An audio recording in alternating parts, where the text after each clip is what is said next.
Pessoal, eu começo evidentemente pelo início. Eu nasci em Porto Alegre, na Avenida Getúlio Vargas, número 908, que era uma rua que tinha ainda velhos casarões de famílias patrícias, era uma rua importante na época, e que, como eu nasci em 1933, justamente 3 anos depois da Revolução de 1930, pouco depois essa avenida se transformou, evidentemente, o nome dela era Avenida 13 de Maio, passou a ser, é evidente, Avenida Getúlio Vargas, que é onde, na verdade, eu me criei, passei toda a minha juventude e minha adolescência, e de onde eu só saí dessa casa para casar.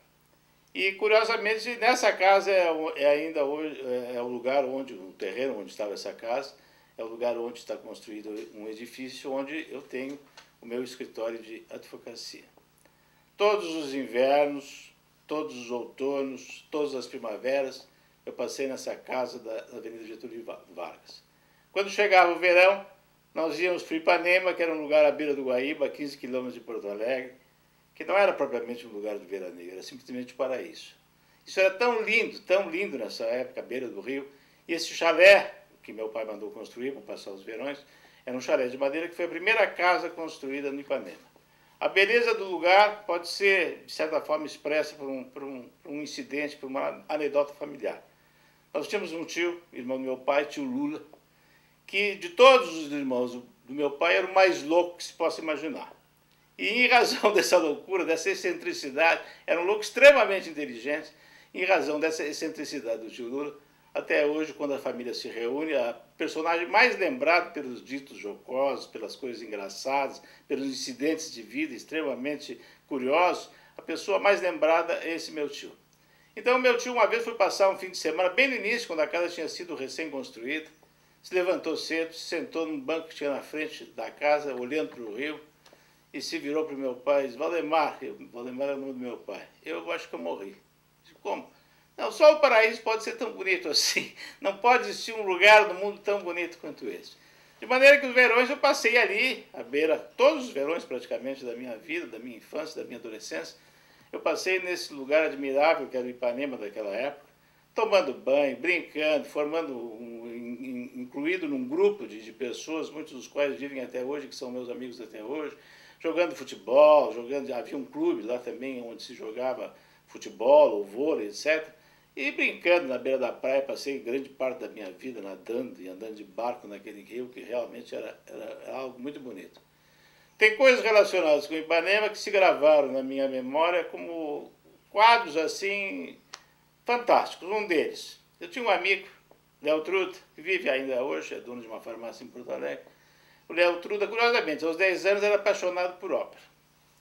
E tinha um barco à vela, então eu me lembro de um domingo de manhã em que saímos, não sei se era domingo, talvez, porque todos os dias eram domingo, em termos de infância, todos os dias são domingo, né? Saímos de barco do Ipanema e tem um morro que se chama Morro do Sabiá e se entra numa enseada grande que é a Pedra Redonda. E eu me lembro, e o Léo botava, não era um veleiro, barco a vela, botava os discos, à época, uma vitrola, a manivela, então botava lá discos, sei eu, os grandes tenores, as grandes sopranos da época. E às vezes o barco oscilava, batia o vento na vela, o barco pendia para um determinado lado e escorregava aquela agulha, às vezes estragando aqueles discos e tal. E numa dessas manhãs eu me lembro entrando na enseada dessa Pedra Redonda, o sol batendo naquela enseada, tinha uns barcos ancorados ali, havia uma grande bugavilha, uma mancha vermelha no meio da praia, e a beleza desse lugar, quer dizer, numa manhã, aquele barco entrando em marcha lenta, é até hoje uma imagem recorrente quando se pensa: qual é uma coisa bonita que você viu na vida? Eu poderia rolar aqui várias coisas bonitas, porque tem sempre coisas bonitas que acontecem na vida, que a gente, bom, pode dizer o que lhe impressionou mais na vida. Pode ser um poema, pode ser um trecho de música, pode ser um quadro, pode ser um episódio de família, pode ser como esse, quer dizer, uma coisa que parece tão simples, um barco entrando na manhã numa enseada, mas aquilo não sei por que razão ficou até hoje. Quando me perguntam o que é bonito na sua vida, uma das 10 coisas, pelo menos, não sei em que lugar estaria, mas uma das 10 coisas seria essa imagem que eu gravei. Bom, voltamos para a Avenida Getúlio Vargas, onde eu passei o maior tempo da minha vida. A minha instrução, a casa de Getúlio Vargas era curiosa, porque vivíamos nessa casa, os meus pais, a minha avó, mãe de minha mãe, e a tia Olga, que era uma irmã da minha mãe. E essa casa, o centro dessa casa, digamos assim, o centro da nossa família, era constituído por essa figura da minha avó materna, que era realmente, pertencia a uma família muito grande, tinha muitos sobrinhos, etc.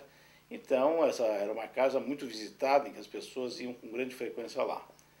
E meu pai, que era advogado, ele tinha um escritório em frente à Praça da Alfândega, bem no centro de Porto Alegre. O meu pai era uma personalidade curiosa, porque ele gostava de reunir, ou ele gostava de ter no seu círculo de amizade pessoas originais ou de alguma forma excêntricas. Então, esses amigos, ele às vezes trazia, minha mãe ficava furiosa, porque se trazia sem aviso nenhum para jantar ou para almoçar lá em casa, eram 2 ou 3 pessoas e tal, e nós ficávamos ali, porque na época realmente a distração, as distrações não eram muitas. Quer dizer, um dos grandes interesses era ouvir a conversação dos mais velhos, coisa que eu acho que é realmente um dos grandes prazeres que eu tive na minha infância, foi esse de ouvir os mais velhos conversando. E depois, às vezes, a gente ficava ali, mesmo que os amigos não chegassem, os amigos do meu pai gostava de ler alguns trechos, depois da janta ele pegava os livros que ele gostava, de literatura, do Machado de Assis, do Enéas de Queiroz, de alguns autores estrangeiros que nós não entendíamos nada. Mas eu me lembro até hoje do início de certos livros, que ficou o som, depois eu fui entender o significado. Até hoje eu me lembro, por exemplo, do início da Salammbô, do Flaubert, que meu pai recitava em francês, depois da janta para nós, meninos, né? C'était à Mégara, Faubourg de Carthage, dans le jardin d'Amilcar. E assim começava a Salammbô, que eu repetia isso sem entender nada, mas que depois eu fui ler exatamente em razão dessas reiteradas leituras que meu pai fazia desse trecho e de outras obras e de outros livros, muitos deles também de livros infantis.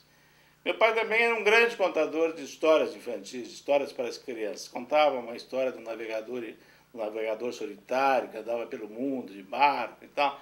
Então essas coisas todas me marcaram bastante. Na minha casa tinha muito livro de literatura, de sorte que aos 10 anos, por exemplo, eu tinha lido quase todo o Machado de Assis. Muita coisa ficou, muita coisa não ficou, porque não eram livros próprios para a idade, sobretudo Machado de Assis da fase final. Pouco depois entrou, evidentemente, o interesse por romances de aventura. Eu li o Karl May inteiro. Eu me lembro também que, numa certa ocasião, já na 4ª série do ginásio, quase que sou reprovado, porque às vésperas do início da série de exames que se fazia no fim do ano, eu descobri Os Miseráveis, do Victor Hugo, numa edição muito bonita que havia lá em casa, com umas ilustrações muito bonitas, e aquele livro me pegou de tal maneira que eu não estudei absolutamente nada para os exames e fiquei lendo Os Miseráveis não sei quanto tempo. Os meus irmãos eram o Paulo, o Clóvis, o meu irmão do meio, que faleceu aí em 92, com 62 anos, e eu, que era o caçula da família. E um pouco sempre no rastro que os outros iam abrindo na minha frente. E eu sempre seguindo, digamos assim, a esteira que eles iam colocando. Bom, então, a minha infância foi essa, a minha instrução, eu passei no colégio Anchieta, eu tive no colégio Anchieta, que era um colégio de padres jesuítas. Entrei muito mal preparado em matemática, porque eu entrei aos 9 anos no colégio, sem ter nunca estado em outro colégio. Aprendia com uma professora particular, que já estava cansada e velha, que havia sido professora dos meus irmãos mais velhos. E a minha formação toda transcorreu no colégio Anchieta, que teve muitos benefícios por um lado, mas que deixou algumas marcas fortes no outro, sobretudo em razão da formação religiosa. Eu termino por aqui essa fase da minha história pessoal, nesse período que abrange a minha infância e um pedaço aí também da minha adolescência.